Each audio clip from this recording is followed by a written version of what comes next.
Ang kwento ni Tomby.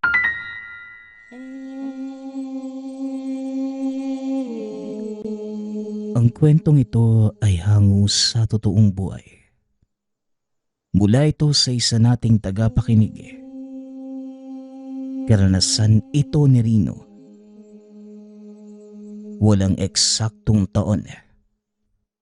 Probinsya ng Antique. Kabilang ang pamilya ni Rino sa maituturing na mayaman sa lugar. Meron itong malaking rancho.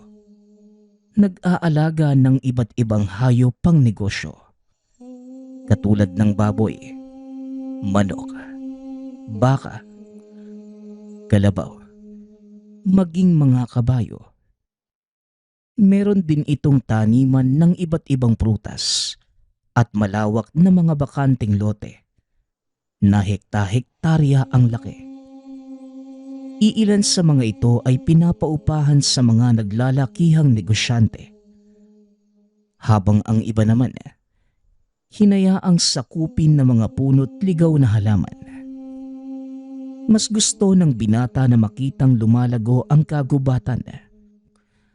Nag-aalala ito dahil sa patuloy na pagkasira ng kabundukan at pagkaubos ng mga puno sa lugar.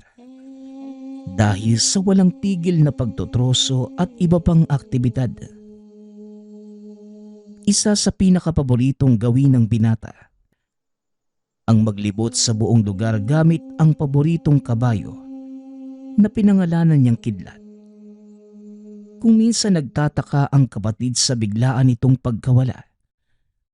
Ngunit paglipas lamang ng ilang sandali, nakikita naman ito ang kapatid. Sakay-sakay ng paboritong kabayo.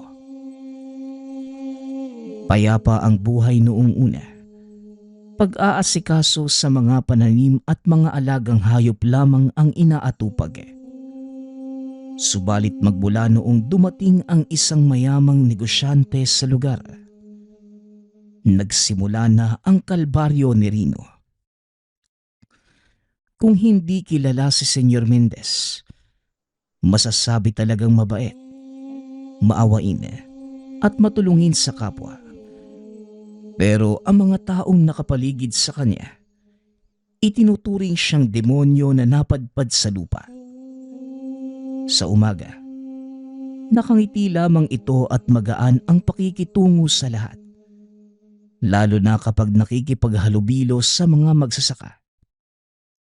Ngunit pagsapit ng gabi, nagpapalit ito ng ugali at anyo para maghasik ng lagim. Ngunit sa lahat ng taong naroon, si Rino ang binabalik-balikan niya na para bang suki sa pakiyawan ng tuba.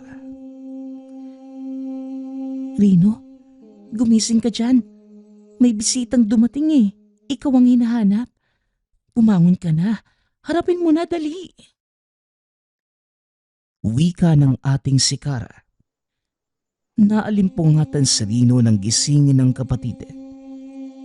Kahit inaantok pa ay napilitang bumangon dahil may halong takot sa boses nito. Hindi na rin nagtaka kung ano ang nangyayari nang makaharap si Senyor Mendez. Di na ako umiinom ng tubay. Matagal na akong tumigil sa pag-inom nun. Kung gusto mo, doon ka na lang sa ibang kabahayan. Wika ni Rino sa matanda, maging sa mga kasamahan nito. Aba, kumakabati naman parang ang bastos pakinggan na. Wala man lang bang magandang umaga dyan? Huwag kang mag-alala. Hindi ako nandito para makipag-away. Babahagian lang sana kita ng biyaya. Naging sagana ang tubaan ko, kaya naglilibot sa mga bahay-bahay para mamahagi. Syempre, hindi pwedeng kaligtaan ng isang Rino. Wika ni Senyor Mendez. Sumenyas ito sa mga tauhan para ilagay sa pintuan ang 5 galon ng tuba. O ikaw, nakita mo ba yung bato dyan sa tabi? Parang mukha mo, no? Napakatigas. Kakasabi ko lang na hindi na ako umiinom niyan eh. Pero masyadong mapilit. O ikaw, kunin mo na to at laklaking kasama yung amo nyo. Wika ni Rino. Tinawag nito ang tauhang naglagay ng galon. Dali-dali naman itong kinuha. Grabe, ikaw na nga itong binigyan. Hinihindian mo pa. Ano ba ang gusto mo, Rino? Kape? Ayaw mo ng tubae. Marami ako sa bahay. Galing pa yun sa ibang bansa. Baka kailangan mo para palagi kang alerto at gising anumang oras. Hindi na ho. Kaya ko naman eh. Baka ikaw yung kailangan magkape. Para matuto kang kabahan. Ay hindi na pala.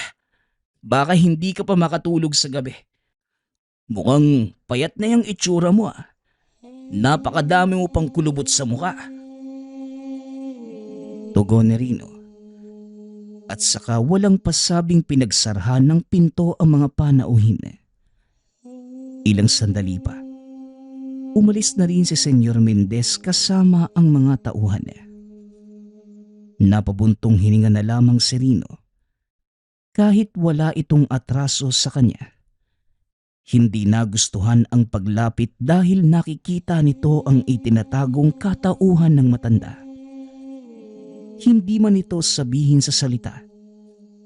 Kilalang kilala niya ang amoy at presensyang meron si Senyor Mendez.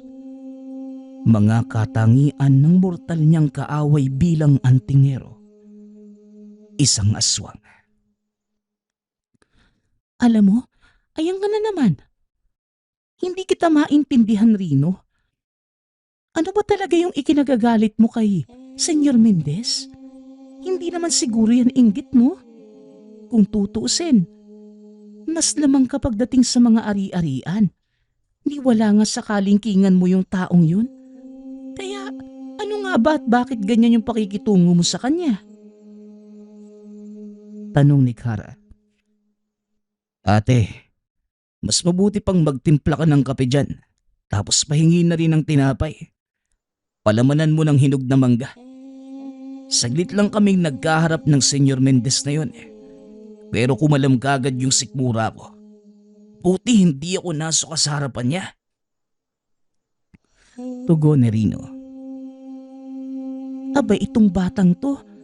Kung makautos parang ako pa ang nakababata sa atin na. Ate mo kaya ako? Baka nakakalimot ka. O siya, maghintay ka ha. Utos ng utos hindi na naawa. Nirarayuma pa naman ako ngayon. Ayaw tanggapin yung kape na inaalok ni Senyor kanina. Sayang din yun oh.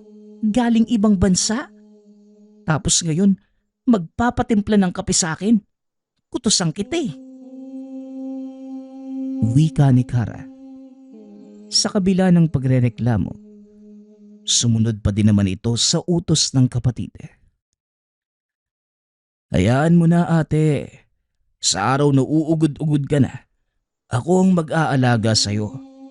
Ewan ko ba kung bakit mahina ka na? Ilang taon lang naman yung agwat natin. Palagi ka nang inaatake ng rayuma. Wag mo nga akong igaya sa'yo. Malamang, may karagdagang kang lakas na taglay. Dahil yan sa hawak mong bertud. At syempre, sa gabay mong tikbalang. Ay siya nga pala, hindi ko nakita si Kidlat kagabi ah. Sinilip ko sa bintana noong naihi ako. Nakawala yata sa tali. Hindi yun nakawala ate. Nagpaalam lang saglit para maglibot sa lupay natin. Napansin niya na may masamang enerhiyang nagmamanman eh. Bumalik naman si Kidlat mga bandang basta bago mag-umaga. Rino, kausapin mo yung kabayong yun ha. Pagsabihan mo, hindi porket kakaibang nilalang, pwede nang gawin ano man ang gustuhin. Paano kung makita siya ng mga masasamang loob? Gawa ng hindi masama. Malala pa kung saktan at patayin. Hindi yan mangyayari ate. Siya pa. Malaki ang tiwala ko kay Kidlat. Ganyan-ganyan lang yan pero nakakalamang ang tinataglay niyang lakas sa kahit na anong uri ng hindi pangkaraniwang nilalang. Siya nga pala ate, yung kape ko, ang tagal mo namang magtimpla. Ito na nga oh. Kitang hirap na ako sa paghakbang, minamadali pa. Ikaw nga itong malakas pero akong bugbog naman sa mga utos. Pagkatapos mo dyan, ikaw na ang magugas ha. Magpapahinga muna ako. Masyado nang masakit yung mga tuhod ko. Wika ni Kara. Habang nagpapalipas ng oras sa bakuran, humihigop ng kape. Hindi mawala ang tingin kay Senyor Mendez na nakatayo sa unahan. Matatanaw lamang mula sa tahanan ang taniman nito ng tuba. Marami itong trabahador na magsasaka. Ngunit duda siya na tao ang lahat ng yun. Minsan na niyang nakasalamuha ang iba at mahahalatang hindi normal. Nang makita siya ng senyor, kumaway ito. Kaagad naman niyang iniwas ang tingin. Makaraan pa ang ilang sandali. Tumayo na para atupagin ang ibang mga pananim. Gamit si Kidlat, nilibot nila ang kabuuan ng asyenda. Dala ni Rino ang tali at upuan papunta sa sinisilungan ng kabayo. Kaagad siyang napangiti nang makita itong naghihintay. Dali-daling tumayo mula sa pagkakasalampak sa kwadra. Kapag trabaho yung pinag-uusapan, alisto ka talaga no? Kung minsan, ako na yung nahihiya sa kasipagan mo. Hayaan mo. Hihinto tayo kaagad pag masakit na yung sikat ng araw para bawas sa pagod. O siya, pumesto ka na Kidlat. Wika na Rino. Dali-dali namang sumampas sa kabayo ang binata. Inayos muna ang tali maging ang upuan. Matapos ay kagad nang nagpunta sa taniman. Sa kalagitnaan ng pag-iikot, napansin ni Rino ang pag-init ng tangan. Maging ang kabayo ay hindi mapakali. Huminto at napatingin sa paligid. Maging siya ay napatingin na rin. Ganun na lamang ang paghugot ng hininga nang makita si Senyor Mendez sa hindi kalayuan. Tanaw siya nito. Nakangiti habang kumakaway sa kanya. Hayaan mo siya kaibigan. Walang magawa talaga yung taong yan no? Kung papansinin natin mas lalo lang gaganahang manginis Ito na lang natin yung atensyon at oras sa pag-iikot sa sakahan kesa pag-aksayahan ng taong siraulo. Wika ni Rino. Pinakalma nito ang kabayo na nagsisimula ng magwala. Kung titignan, simpleng kabayo lamang si Kidlat. Ngunit hindi ito ordinaryo. Sa katunayan bigla na lang itong dumating sa bakuran. Ilang beses niya itong dinala sa istasyon ng pulis sa pag-aakalang naligaw at may nagmamay-aring naghahanap.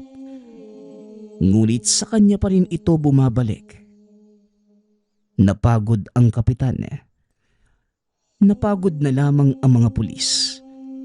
Kaya siya na lamang ang nag-alaga. Hindi nagtagal. Kinutuban na hindi ito tipikal na hayop. Hanggang sa isang araw, natuklasan ni Rino na hindi pala ito ordinaryo. Isa itong elemento. Ang katawan ay mala-Adonis ang hubog, samantalang kabayo naman ang ulo, mga kamay, maging ang magkabilang paa. Meron itong gintong buhok sa likod. Hinugot yon ng nilalang. Binilog at ibinigay sa kanya. Kalaunan ay naging mutya.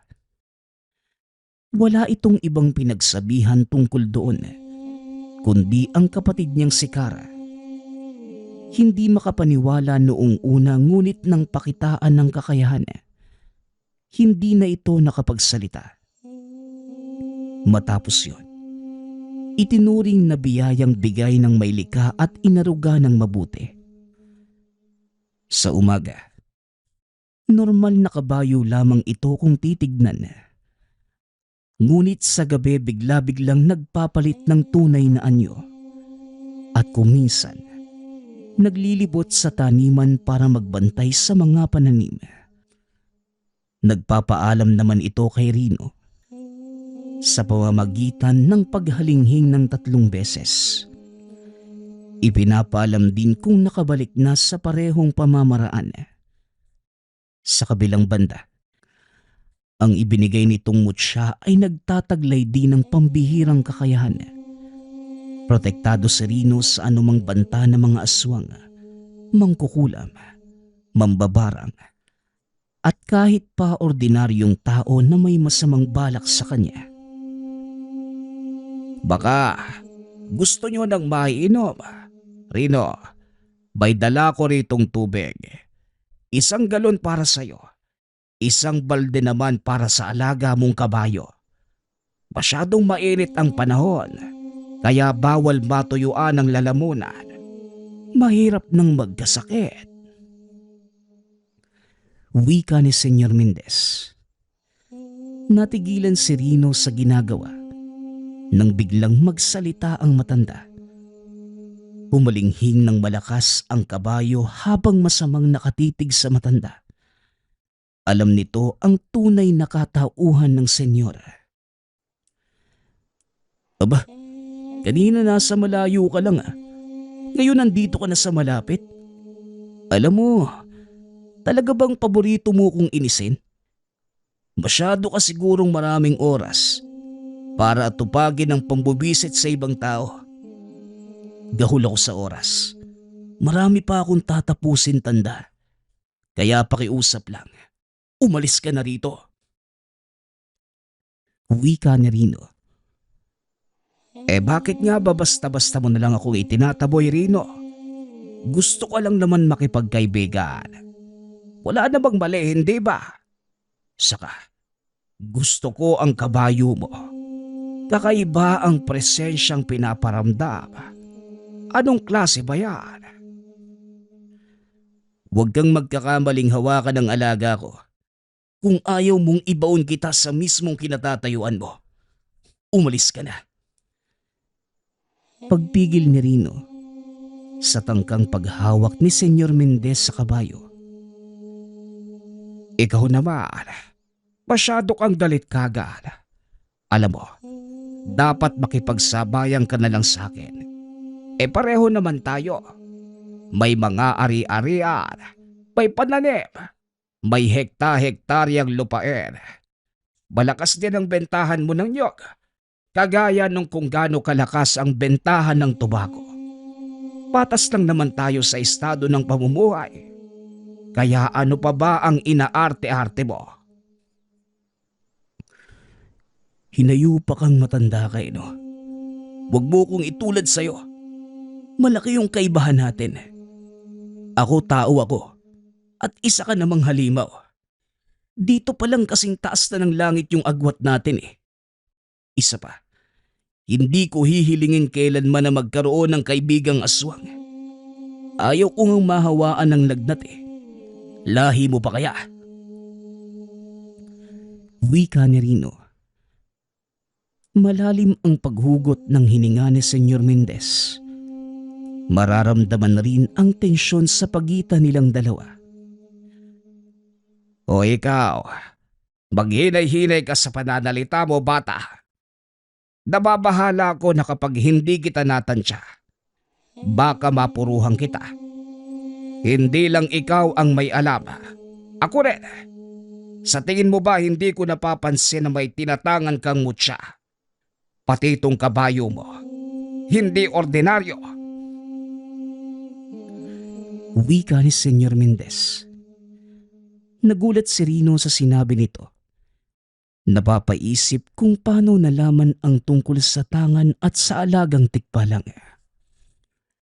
Sa pagkakatanda niya, sila lamang magkakapatid ang nakakaalam. Isa pa, nasa kamay niya ang mga ito. bago pa dumating si Senyor Mendez sa lugar. Halata naman masyado sa reaksyon mo na nagulat ka. Hindi ba ka panipaniwala? Rino, hindi lang ako matalino sa negosyo. Marunong din akong tumukoy kung anong klase ng nilalang ang nakakaharap ko. Kaya simula ngayon, magdahan-dahan ka. Kung ayaw mong malaman ng buong sityo ang tungkol sa kabayo mo. Banta ni Senyor Mendez. Ngumiti lamang si Rino. Nginitian si Rino. Tumalikod na rin ito at kumaway. Anak nang, hindi ko alam marunong palang kumilala ang isang yon. Huwag kang mabahala, kidlat. Hindi ko hahayaan na mangyari ang banta niya. Subukan niya lang. Magkakasukatan talaga kami ng lakas. Wika ni Rino habang pinapakalma ang nagwawalang kabayo. Gusto nitong habulin ang negosyante upang gantihan. Huminahon din naman pagkalipas ng ilang sandali. Inihinto na rin muna ang pag-iikot sa hasyenda dahil tumitindi na ang init ng araw. Pagkarating sa tahanan, naabutan ni Rico na nagkakagulo ang mga gamit. Nasa sulok si Kara, umiiyak at takot na takot. Lingid sa kalaman ng binata. Nang makaalis ito ng tahanan, dumating ang mga tauhan ni Senyor Mendez para manggulo. Hindi naman sinakta ng kapatid. Sadyang winasak lamang ang mga kagamitan. Lintik talaga ang Senyor Mendez na yon. Napakaduwag.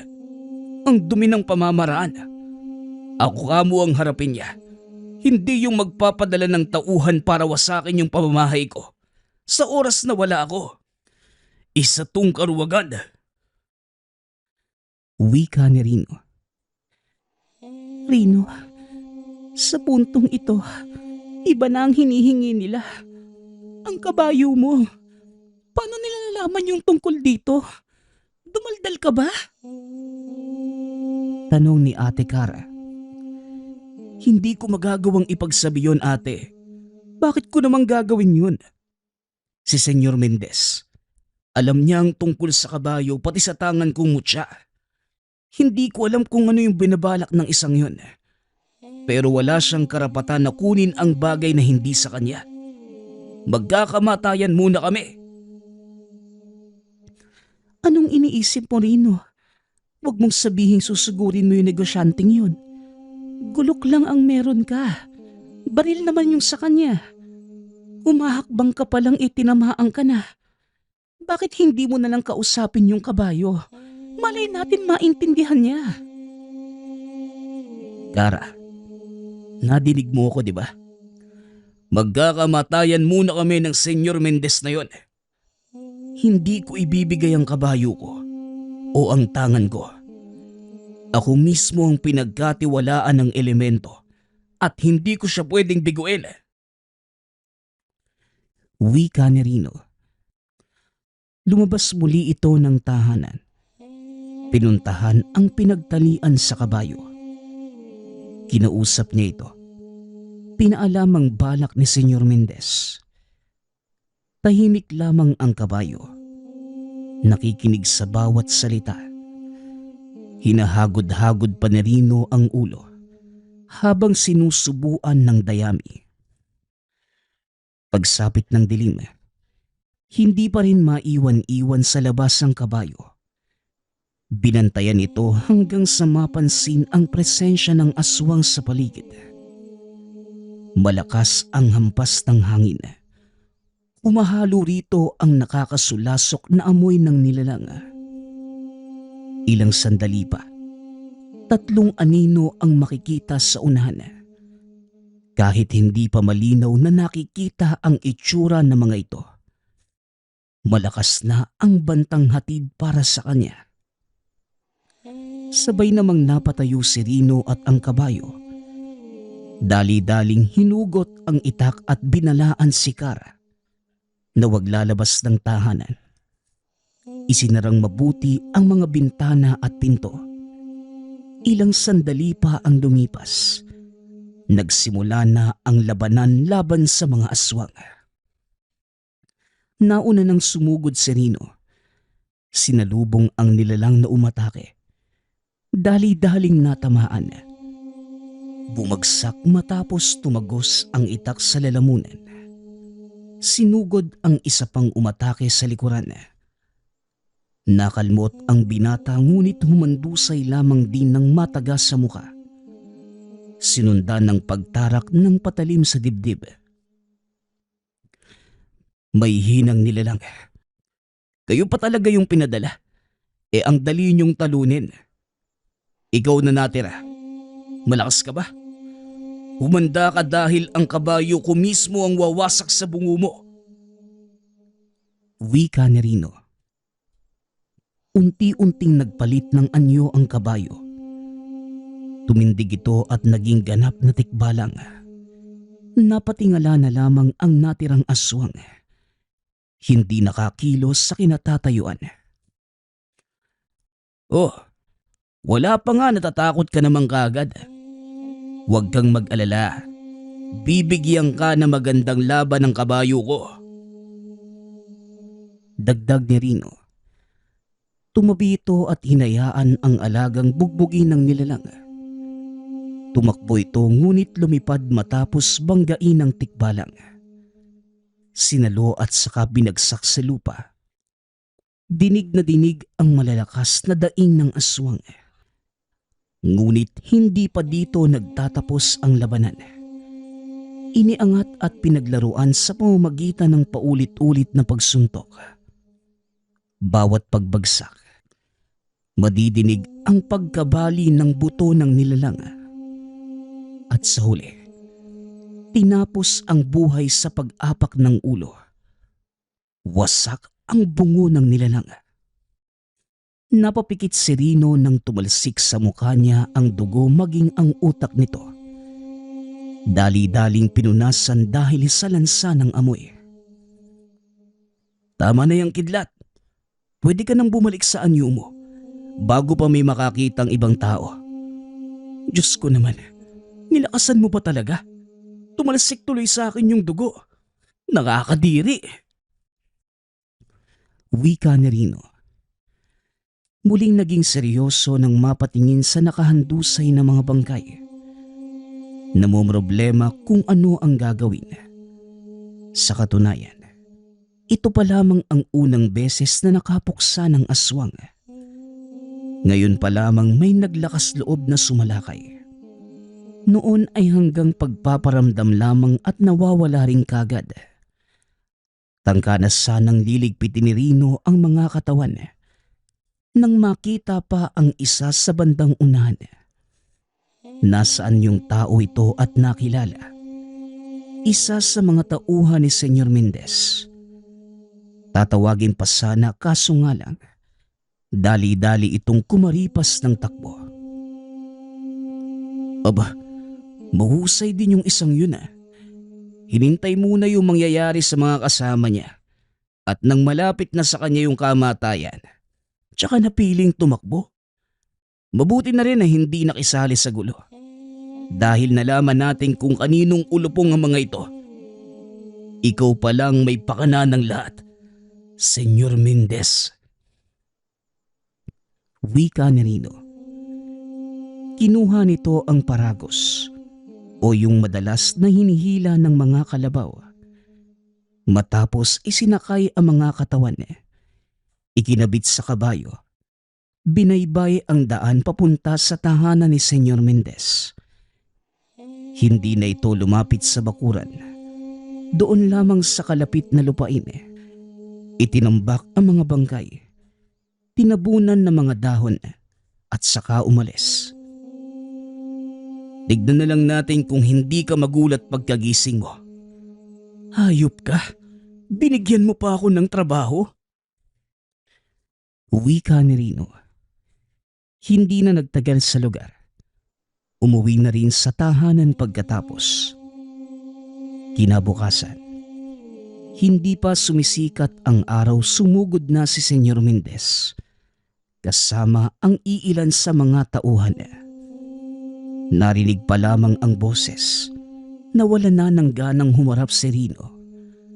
Kung hindi lamang iniisip ang natatakot na kapatid, hahayaan niya lamang ang mga ito.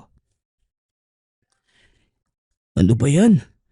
Inunahan niyo pa sa pagtilaok yung manok. Ano ba yung sadya niyo ng ganito kaaga? Naglalako ba kayo ng kakanin? Hindi ako bibili kung ganun. Wika ni Rino. Marahimik ka, Rino. Hindi bagay sa'yo ang magbiro. Hindi nakakatawa. Nagpadala ko ng mga tauhan dahil may gusto kong ipakuha. Pero binalik mo sila na bangkay na lang.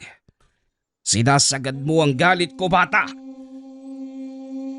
Tugon ng senyor. Sinasagad mo rin yung pasensya ko eh. Hayop ka. Kung may mali man dito, alam mo sa sarili mong ikaw yun. Kasi hindi ka makaintindi. Binalaan na kita na lubayan kami pero nagpadala ka pa talaga ng mga aswang dito sa pamamahay ko. Hindi pa kabilang dyan yung ginawa mo nung nakaraan. Nagwasa ka ng kagamitan. At huling salita ko na to. Isang beses pa. Ipapakita ko sa iyo kung paano ako magalit. Ganun ba? Huling babala ko na rin ito, bata. Isa lang naman sana ang hiling ko. Ibigay mo sa akin ang kabayo. Huwag kang mag-alala. Babayaran kita ng malaking pera. Halaga na kaya kang buhayin sa susunod na 100 taon. Kaya pa nga niyang buhayin pati magiging anak mo. Sobra-sobra na yung kung tutusin. Bibigyan kita ng pagkakataong magpasya ngayon. Baka kasi pagkatapos mong makarinig ng pera, magbago ang isip mo. Lunukin mo ang lahat ng perang meron ka. Pati barya ng mabusog ka sa kayabangan mo. Hindi ako yung tipo ng taong madadaan sa pera. Marami ako niyan. Gusto mo magparamihan pa tayo eh. Bakit ba gusto mong kunin yung kabayo ko? Hindi bali na. Huwag mo nang sagutin. Wala rin naman akong ibibigay eh. Magsialis na kayo. Wika ni Rino. Tatalikuran na sana ng binata ang mga ito. Nang sumagot si Senyor Mendez, kagad nag-init ang ulo pagkatapos marinig. Nagtataglay ng pambihirang kakayahan ng alaga mong kabayo. Hindi ko lang sigurado kung anong klase ng nilalang pero isa lang ang alam ko. Magbibigay ito ng kasaganahan sa anumang negosyo, maging sa iba pang bagay. Swerte lang nito ang habol ko. Yun lang. Huwag kang mag-alala. Aalagaan ko siya ng maayos. Papagawan ko pa ng bahay at dadamitan kung gusto mo. Wika ni Senyor Mendez. Hinugot ni Rino ang itak. Nilapitan ang matanda saka itinutok sa liig ng negosyante. Hindi ko gusto yung pananalita mo ah. Halimaw ka. Kung ayaw mong madagdagan ng bangkay sa lupain mo, umalis na kayo. Hindi mo gugustuhin na kalabanin ako. Sinasabi ko na sa'yo. Banta ni Rino. Ngumiti lamang si Senyor Mendez sa kabila ng bantang binanggit. Nagtaas pa ito ng kamay tanda ng pagsuko. Sumenyas sa mga tauhan na mauna na silang umalis. Gustong gusto ko ang mga mata mo kapag nagagalit. Nakikita ko ang tunay na ikaw, Rino. Huwag mong hihimbingan ang pagtulog mo mamayang gabi. Naiisip kong dumalaw para makipagpalitan ng lakas. Matagal na ang huli kong pakikipagbakbakan. Malay natin, kaya mo palang tabatan ng isang katulad ko. Magandang laban kung maggaganon. Paalala ni Senyor Mendez. Sinilip pa nito ang kabayo bago umalis. Sa kabilang banda, Hindi maiwasang kabahan ni Rino. Dama niya ang pagkatotoo sa boses ng negosyante. Nababahala rin ito dahil hindi sanay makipagtuos sa ibang nilalang. Kahit na meron itong gabay. Isa pa, inaalala niya ang baka sa piti ng kapatid. Upang masigurado ang kaligtasan ni Kara, nakiusap siya na lumuwas muna ito ng kabilang bayan. Makituloy sa mga kaanak. Nang siya na lamang ang naiwan sa tahanan, hindi siya mapakali. Tanghali pa lamang panay na ang pagsilip. Kinakabahan sa tuwing may daraan sa pag-aakalang darating na si Senyor Mendez. Masama talaga yung kutob ko rito Kidlat, hindi mo naman siguro ko pababayaan ano? Hindi ko lang kasi maiwasang mangamba Maraming tauhan si Senyor Mendez. Naku, baka ipadala lahat dito Makakaya ba natin yung ganong karami? Kuminsan kasi, umaarangkada tong bunganga ko Nagbitiw tuloy ako ng salita na ikinagalit ni Senyor. Ay nako, hindi ko rin naman kayang makipag-usap ng mahinahon sa isang yun Umiinit ang dugo ko kapag siya na yung kaharap ko. Wika ni Rino habang nakatitig sa kabayo. Gumaan din ang pakiramdam nang makitang kalmado lamang ang alaga. Abala ito sa pagkain ng dayami. Ngunit naglalabas ito ng enerhiyang sinisiguradong hindi siya pababayaan. Pagsapit ng gabi, tinupad naman ni Senyor Mendez ang sariling banta. Ito na mismo ang nagpunta sa tahanan ni Rino. Nagsama pa rin ng mga tauhan pero iilan lamang. Nakahinga ang antingero nang mabilang ang dami. Walang ibang dala ang grupo ng negosyante kundi sarili nila at pagkaaswang. Maayos ang pagkakatayo ng mga ito. Masama ang tinginan at handang-handa na sa pagsugod. Samantala, itak at tangang mutya lamang ang hawak ni Rino. Ang kabayo naman, nakahanda na ring sumalakay. Hudyat na lamang ang hinihintay. Uulitin ko lang Rino, ibenta mo na sa akin ang kabayo na yan. Babayaran kita ng malaki. Malaking halaga. Bibigyan kita ng oras para makapag-isip at baka magbago pa ang pasya mo. Wika ni Senyor Mendez. Kahit 10 beses mo pa ulitin ang salitang malaki, wala kang sagot na makukuha sa akin. Ang kabayo ko ay akin lang. Ayaw kong may makihati lalo na sa isang aswang. Teka nga, hindi ba nandito ka para makipagpalitan ng lakas? Bakit parang ang hinahon yata ng pananalita mo? Hoy senyor, hindi mo ako maluloko sa kakaganyan mo. Mukha nga, buo na yata ang pasya mo. Hindi na magbabago ng kahit anong pakiusap. Kaya ano pang hinihintay nyo? Laban na! Mga tauhan, kayo na ang mauna. Gusto kong manood kung paano siya makipaglaban. Mga bata, siguraduhin mababalian ng buto ang isang yan para kaunti na lang ang tatrabahuhin ko mamaya. Sugod na. Hudyat ni Senyor Mendez. Kagad namang nagpalit ng anyo ang mga tauhan. Sabay na sumugod. Nakatuon ang mahabang kuko kay Rino. Alisto naman ito. Dali-daling inilagan ang mga pag-atake. Mabilis itong kumilos. Ngunit kayang sabayan ng galaw. Naiinis lamang ang antingero dahil walang tigil sa pangangalmot. Nangangagat pa ang isa ng makatsyempo sa likuran. Pasimple itong hinawakan sa ulo at saka inihambalos sa lupa. Hindi na nakatayo nang tumagos ang itak sa lalamunan. Halos mapugutan pa ng ulo sa paghugot. Ganun din ang sinabi ng iba pa. Mga atake na hindi pinag-iisipan, kaya madaling natatapatan. Hindi nagtagal. Patong-patong na ang mga katawan nitong wala ng buhay. Hinihingal pa ang binata pagkatapos.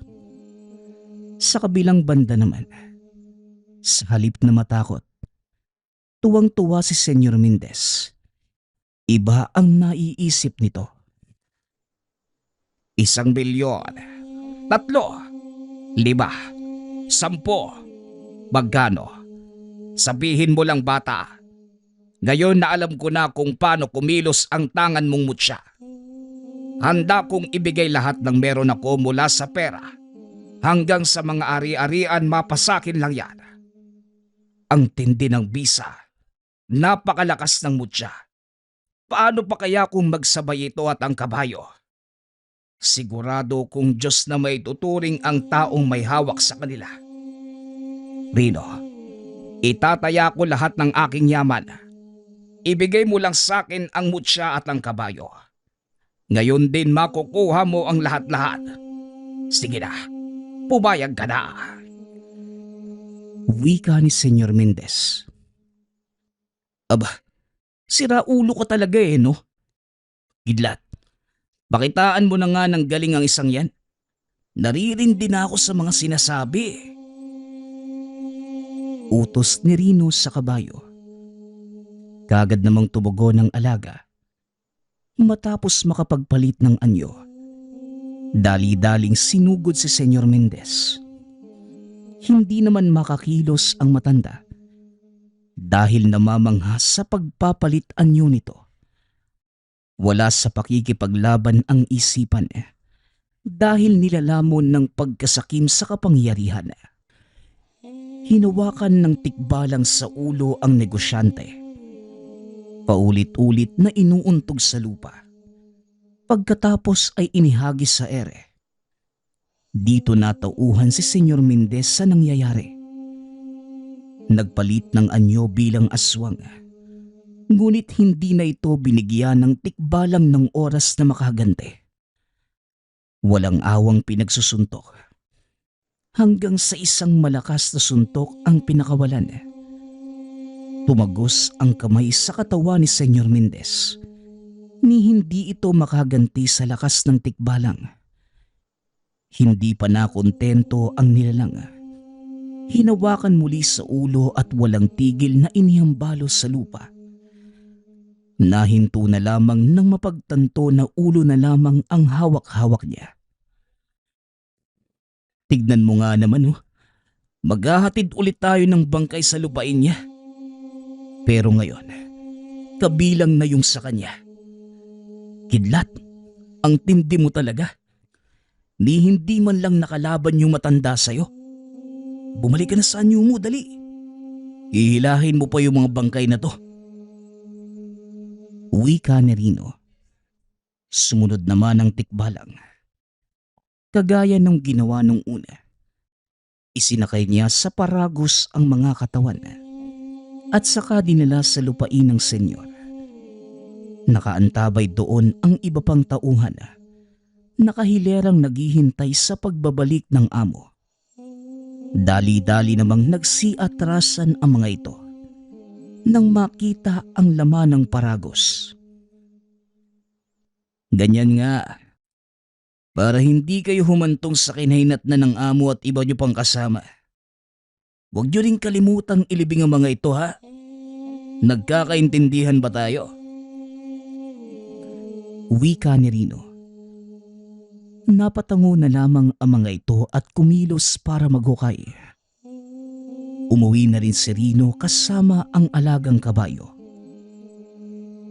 Nang sumunod na araw, nabalitaan na lamang niya ang pag-alis ng natirang trabahador ng yumaong negosyante. Ang malawak na taniman at iba pang ari-arian ay naiwan. Hindi ito pinansin dahil wala na itong pakialam. Ibinalik ang atensyon sa sariling sakahan na ilang araw nang napapabayaan dahil sa pagharap kay Senyor Mendez. Ang buong oras ni Rino, maging ng alagang kabayo, ay naibuhos sa gawaing bukid. Sa kabila nun, nanatili pa rin ang lakas na taglay ng mutya at ng mismong tikbalang. At sa sandaling kinakailangang kumilos, handa silang makipagsabayan sa anumang labanan. Nagpapasalamat nga pala ako sa lahat ng sumusuporta sa ating channel. Nawa ay patuloy niyong suportahan at pakinggan ang ating mga kwento. Hanggang sa muling pakikinig. Paalam.